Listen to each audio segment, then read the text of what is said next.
یوانی خانت آمد و مهمانی خانه را خالی کردی از باری چی روانی خانه را خالی کردی از باری چی روانی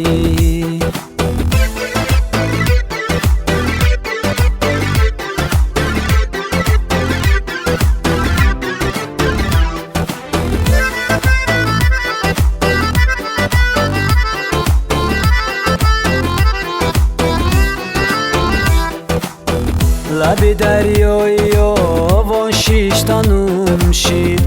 همه یاره که داشتم دشمنم شید همه یاره که بود بر جان برابر کمر بست و به قصد کشتنم شید همه یاره که بود بر جان برابر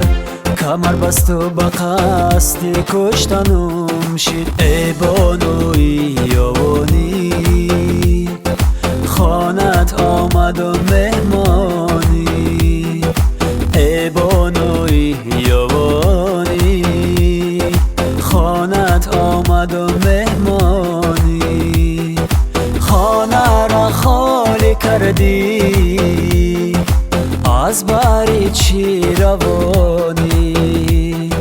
خانه را خالی کردی از باری چی روانی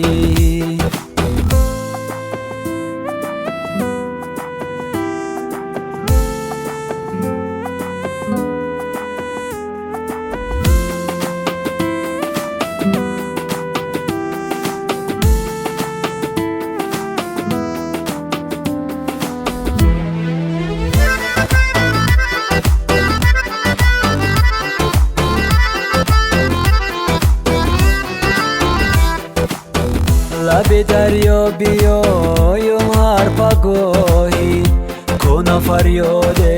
یارم کجایی صدایت زهر یک پاره موج کجایی و کجایی و کجایی صدایت زهر یک پاره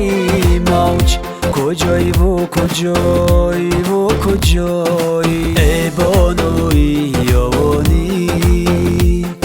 خانت آمد و مهمانی ای بانوی یوانی خانت آمد و مهمانی خانه را خالی کردی از باری چی روانی خانه را خالی کردی از باری چی روانی